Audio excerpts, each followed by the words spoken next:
ठाउँको ठाउँ पुलिसले 3 राउन्ड गोली फायर गरेको हुनाले गर्दाखेरि एउटा भाइलाई ढाडमा 2 राउन्ड गोली लागिसकेको छ र यो भाइलाई चाहिँ यहाँबाट एकैचोटि इमर्जेन्सी केएमसी हस्पिटलमा लिएर गइँदैछ हैन।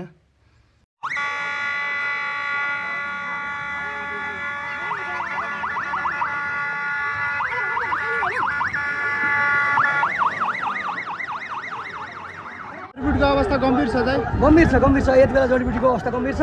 जडीबुटी प्रशोधन केन्द्रभित्र आग लागि भएको छ। भए जतिका भित्रका संरचनामा आग लागेको छ भने भित्रका गाडीहरू सबै जलेका छन्। अहिले जडीबुटी चोक आन्दोलनकारीको कब्जामा छ। हामी यसरी हेर्छौँ, यहाँ सरकारको कहीँ पनि उपस्थित देख्दैनौँ। हामी सरकारको उपस्थित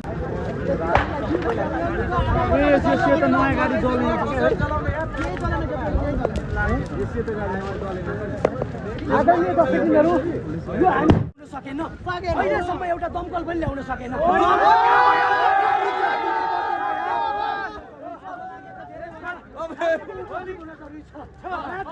अहिले यो आन्दोलनकारीको कब्जामा छ जडीबुटी।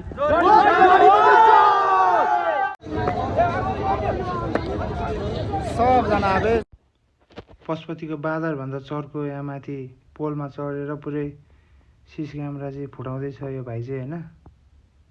करेन्ट लागेर मर्छ भन्दा पनि तल झर भन्दा पनि मान्दैन। फेरि धन्न करेन्ट लागेन र केही भएन हैन।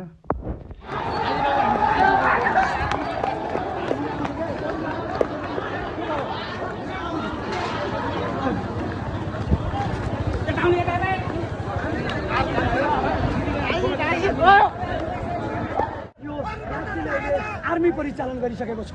आर्मी आयो, आर्मी घुमिसक्यो, तर यो चोक अहिले पनि आन्दोलनकारीहरूको कब्जामा छ। अहिले जडीबुटी चोक